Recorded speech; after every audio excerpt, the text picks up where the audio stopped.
আজকে মানালি আমাদের শেষ দিন। এখন আমরা রওনা দিচ্ছি ডালহাউসির উদ্দেশ্যে।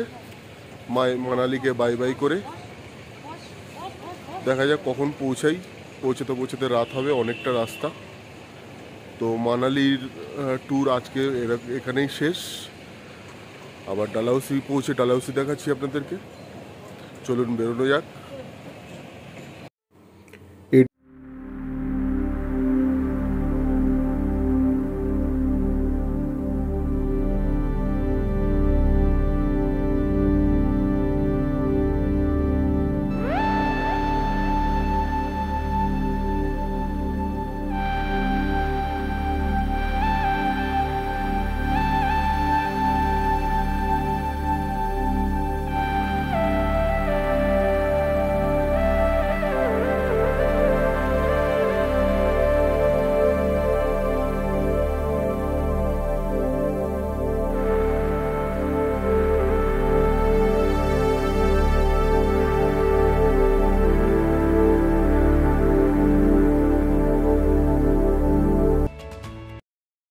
গুড মর্নিং বন্ধুরা, ডালহাউসি থেকে আপনাদেরকে স্বাগত জানাচ্ছি আমি আমার নতুন একটা ব্লগে।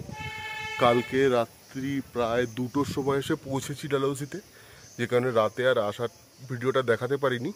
আজকে সকালে উঠে আমরা বেরোবো খজ্জার দেখতে, এখানের একটা সাইট সিন। এটাকে অনেকে মিনি সুইজারল্যান্ড বলে। আর আমাদের হোটেলটা হচ্ছে একটা বলতে পারতেন যে হেরিটেজ প্রপার্টি, পুরো কাঠের, খুব সুন্দর। এবং হোটেলের সামনে যে লনটা দেখুন, আপনাদেরকে আরো ভালো করে দেখাচ্ছি, আসুন। এ দেখুন,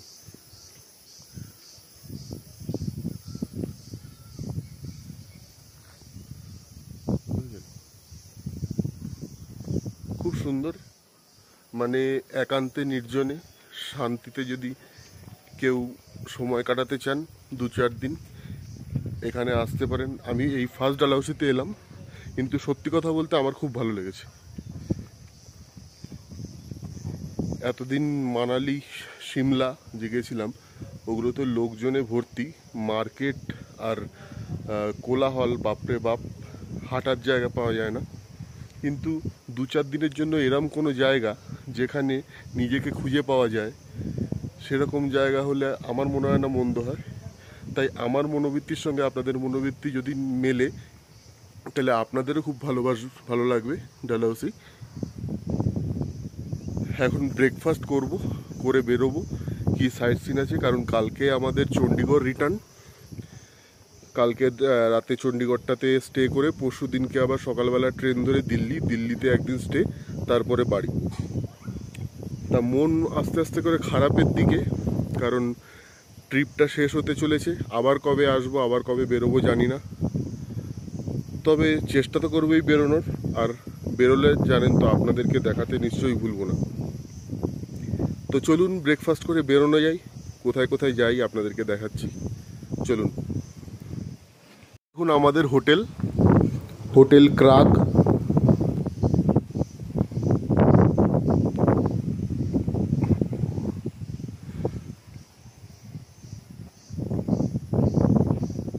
রুমগুলো বিশাল বড় বড়, 3 বেডরুমগুলো, একটা রুমের ভেতরে আরেকটা রুম, এবং টোটালটাই পুরনো আমলের জিনিস।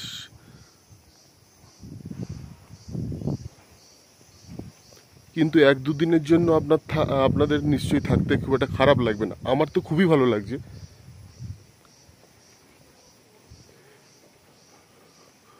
ওই যে ওপরে রাস্তা, ওখান থেকে আমরা এই সিঁড়ি বেয়ে নেমে এসেছি হোটেলে। এই যে হোটেল,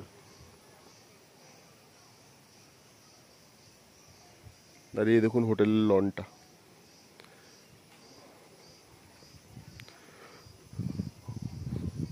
সন্ধেবেলায় এই চেয়ার টেবিলে বসে গরম গরম মুড়ি আর চা খেতে আশা করি খারাপ লাগবে না। তবে এখানে মুড়ি পাওয়া যায় কিনা জানি না, যদি নিয়ে আসতাম তাহলে মেখে অবশ্যই খেতাম। মুড়ি পাওয়া না যাক, যেটাই পাওয়া যায়, চা তো পাওয়া যাবেই, সেটা নিয়েই মজা করব। তো আসুন আপনাদের আমাদের যে হোটেলে আমরা রয়েছি সেই হোটেলের এক ঝলক আপনাদেরকে দেখাই। এটা হচ্ছে রিসেপশন, দেখুন ব্যাক ক্যামেরা দেখাই।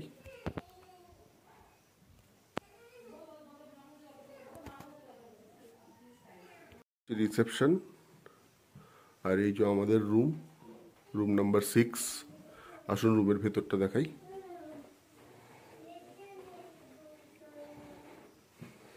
দেখুন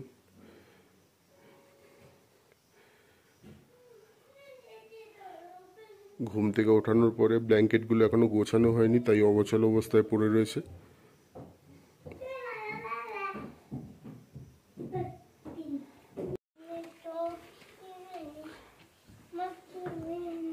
এই যে রুম আমাদের, পুরো একটা হেরিটেজ রয়্যাল ফিল। তার সঙ্গে একটা অ্যাটাচ ব্যালকনি টাইপের।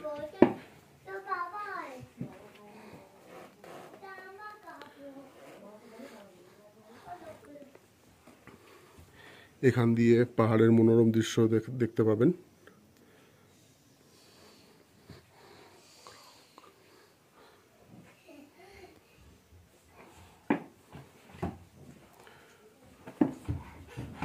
কেউ যদি এই হোটেলে থাকতে চান আমাকে কমেন্ট করবেন, আমি ডিটেলস আপনাদেরকে দিয়ে দেবো। হোটেলের নাম হচ্ছে হোটেল ক্রাগ। বাথরুমটাও দেখাই।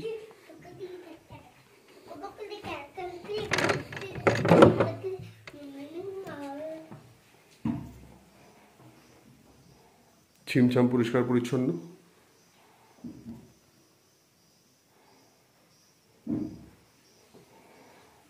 এখান দিয়েও দেখা যায়।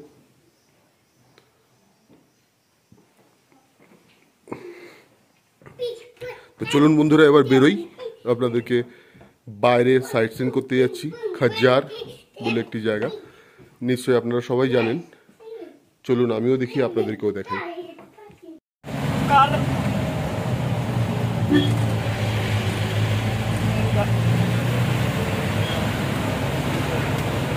नहीं कोई गल नहीं, मेरी एक गल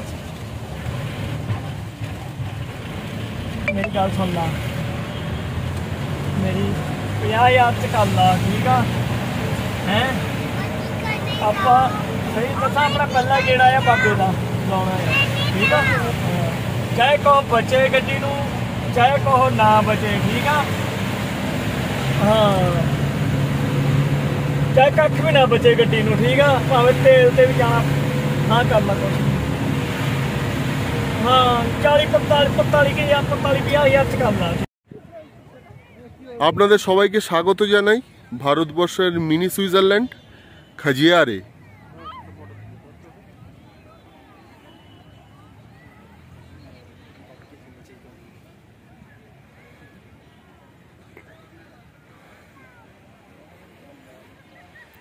পুরো 360 ভিউ দেখাচ্ছি আপনাদেরকে একটা খাজিয়ারের।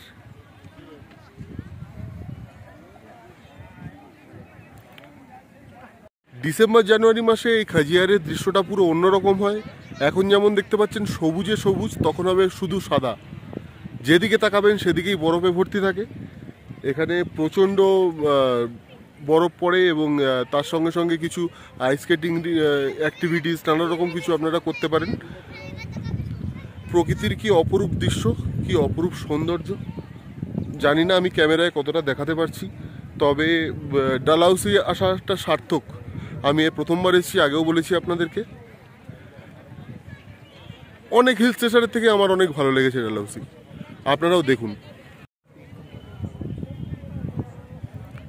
দেখুন দূরে ওই পাইনের সারি সারি পাইন গাছ, কি বিস্তীর্ণ এলাকা, মাঝখানে ছোট একটা ঝিল, পরিষ্কার পরিচ্ছন্ন।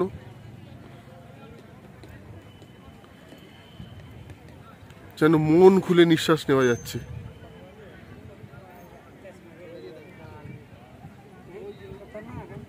তবে আসার রাস্তাটা একটু ডেঞ্জারাস, যথেষ্ট ভয় লাগে। ভয় তখনই লাগে যখন উল্টো দিক দিয়ে অন্য কোনো গাড়ি আসে, তাদেরকে পাস দিতে হয়। কিন্তু এখানে আসার পরে সেই কষ্ট ভয় সব এক নিমেষে দূর হয়ে যাবে আপনাদের।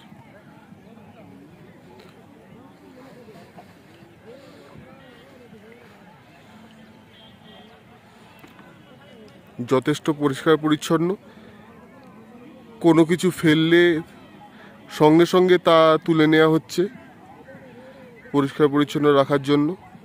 আপনাদেরকেও রিকোয়েস্ট করব, কেউ এসে এই জায়গাটাকে নোংরা করবেন না, কোনো জায়গাকেই নোংরা করবেন না। 2 কদম অন্তর অন্তর ডাস্টবিন আছে, কিছু নোংরা ফেলার থাকলে সেখানে ফেলুন, যেখানে সেখানে ফেলবেন না।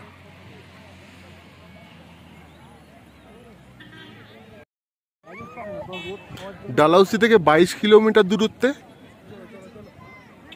এটা রয়েছে, এবং যেটুকানি শুনলাম ডালহাউসির যা সাইট সিন রয়েছে তার মধ্যে এটাই হচ্ছে প্রধান আকর্ষণ, বাদ বাকিগুলো নর্মাল।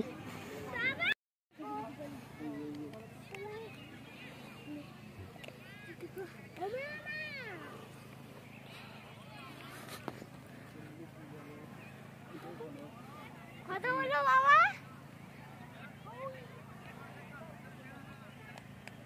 বাবা কথা বলো।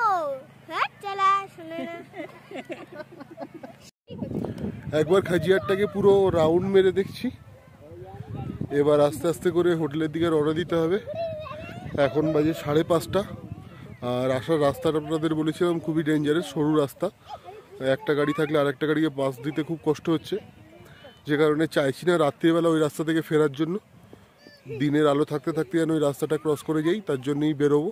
তাই বেশিক্ষণ আর এখানে থাকতে পারবো না হয়তো, কিন্তু যেতে তো মন চাইছে না, এত সুন্দর এত শোভা চারিদিকে, তবুও যেতে হবে। এবং হিসাব মতো বলতে গেলে পাহাড়ে আজকেই আমাদের লাস্ট দিন, কালকে তো নেমে যাব চণ্ডীগড়ে।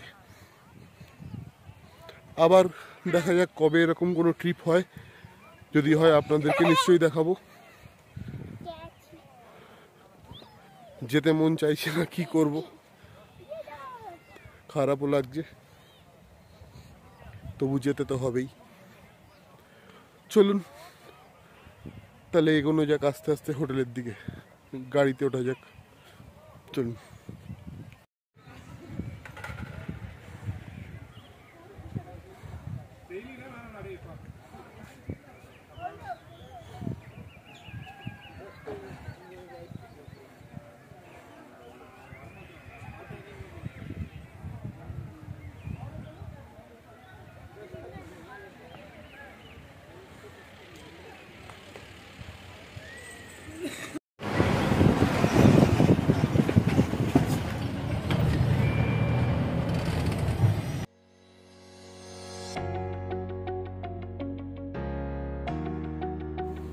ডালহাউসি থেকে খাজিয়ার আসার 2টো রাস্তা আছে, একটা বাদিকে সোজা চাম্বা হয়ে চলে যাচ্ছে, যেটা অনেকটা ডিস্টেন্স পড়ে, প্রায় 80 কিলোমিটারের ওপরে, আর এই রাস্তাটা পড়ে 22 কিলোমিটার। সবাই এই রাস্তাতেই আসে, তবে শীতকালে যদি বরফে এই রাস্তাটা বন্ধ থাকে, অনেক সময় আপনাদেরকে শীতকালে আসলে চাম্বা হয়ে ঘুরে আসতে হবে। তবে চেষ্টা করবেন রিস্ক না নিয়ে চাম্বা হয়ে ঘুরে আসার, যদি এই রাস্তা বন্ধ থাকে, কারণ এই রাস্তাটা সরু, আগেই বলেছি আপনাদের অনেককে। তবে কোনোভাবেই কিন্তু খাজিয়ারকে মিস করা যাবে না যদি ডালহাউসি আসেন।